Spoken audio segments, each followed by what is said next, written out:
Regardez bien ce poste, vous allez en apprendre une belle, comme disait ma grand-mère. Vous avez tous vu ce sondage ce week-end. 72% des Français se disent prêts à respecter un reconfinement. Une information reprise partout, en écho, sur toutes les chaînes de télévision. En gros, si vous n'êtes pas pour le reconfinement, alors vous faites partie d'une extrême minorité de Français. Mais il faut savoir, derrière tout cela, que l'on peut tout faire avec un sondage.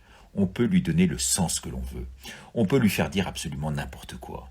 C'est même devant la presse le premier des leviers de la manipulation actuelle du pouvoir. Prenez-y garde, c'est vraiment dangereux. En France, c'est très facile à comprendre. Le pouvoir commandite des sondages à des instituts tendancieux dont Ipsos fait partie. Les résultats répondent ensuite aux attentes des commanditaires. Ils sont transmis ou pas en fonction des résultats aux médias qui s'en font bien sûr écho.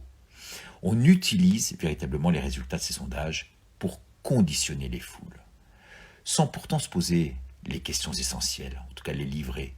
Qui est le commanditaire derrière tout cela? J'aimerais vraiment que l'on me dise qui a payé pour ce sondage Ipsos. Comment ont été rédigées les questions? Les questions étaient-elles fermées? Les questions étaient-elles orientées? C'est ce qu'on appelle tout simplement dans le milieu le cadrage et l'amorçage. La façon de poser la question qui détermine bien entendu la réponse. Je connais bien cela dans le journalisme. Par exemple, en l'espèce, 3 façons de poser la question. Êtes-vous pour un reconfinement? Pensez-vous qu'un reconfinement risque de détruire l'économie, mais malgré tout, êtes-vous pour? Soutenez-vous l'idée d'un reconfinement? 3 façons d'exposer la même question, et pourtant, bien sûr, vous l'imaginez, 3 réponses totalement différentes. Du reste, les sociologues Tversky et Kieman ont montré que cet effet de cadrage pouvait conduire à des résultats totalement opposés. C'est aussi la façon la plus putassière d'interpréter les chiffres. C'est de rajouter les peut-être, les sans-avis dans le résultat final, pour permettre tout simplement aux commanditaires d'obtenir le fameux et tant attendu, le chiffre magique. Autre question derrière tout cela, quel est le panel? D'où viennent les personnes interrogées? C'est ce qu'on appelle tout simplement dans le jargon l'échantillonnage. Eh bien, chez Ipsos, la compétence, l'intégrité des hommes qui dirigent cet institut est, croyez-moi, fortement connotée politiquement. Et là, je vais vous livrer l'info. Les dirigeants sont des ex-militants politiques socialistes avérés. Ils s'appellent Lèche et Truchot. Sur les derniers appels d'offres, tenez-vous bien, lancés par le gouvernement, Ipsos en a rapporté combien? 4 sur 10. Qui travaille aujourd'hui, voilà l'info, comme dirigeante chez Ipsos? Najat Vallaud-Belkacem, l'ex-ministre socialiste. Ben voyons, on ne nous prend pas pour des cons. Et que dit Najat? Tenez-vous bien. Elle dit « Ces indicateurs ne sont pas neutres.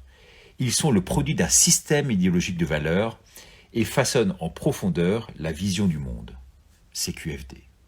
Un lien juteux, malsain existe entre cet institut de sondage et le pouvoir politique. Alors, aujourd'hui, pourquoi ne pas considérer Internet comme étant finalement la meilleure méthode, la plus fiable, pour prendre le pouls de la population? Je termine donc 7 minutes en vous posant directement la question, êtes-vous pour ou contre un reconfinement?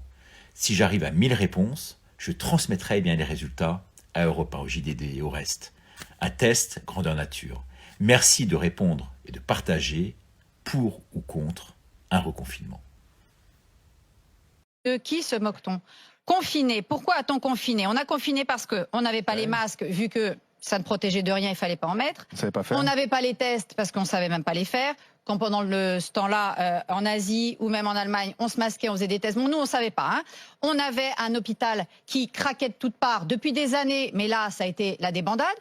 Et alors, depuis, on a des masques, on a des tests mal faits. Hein, ni fait ni à faire. Mais bon, le gouvernement, qu'a-t-il fait? Il a fait un Ségur. Mais pour autant, on n'a pas ouvert de lit. Pourquoi? Parce qu'on n'a pas non plus embauché du personnel et parce qu'on n'a pas créé la vraie synergie entre le public et le privé. Bref, on se demande ce qui a été fait. Moi, je ne juge pas le gouvernement. Peut-être que d'autres gouvernements n'auraient pas fait mieux. Néanmoins, ce gouvernement fait n'importe quoi. C'est-à-dire qu'on nous avait dit il ne peut pas y avoir de reconfinement vu que la situation n'est pas la même. Par ailleurs, la situation épidémique, excusez-moi, je ne suis pas épidémiologiste, je ne suis pas médecin, donc je n'ai pas le droit de parler. Mais ceci étant, je regarde et puis j'ai été là aussi pendant toute la période du confinement et j'ai été obligée de beaucoup lire pour pouvoir assumer mes propos.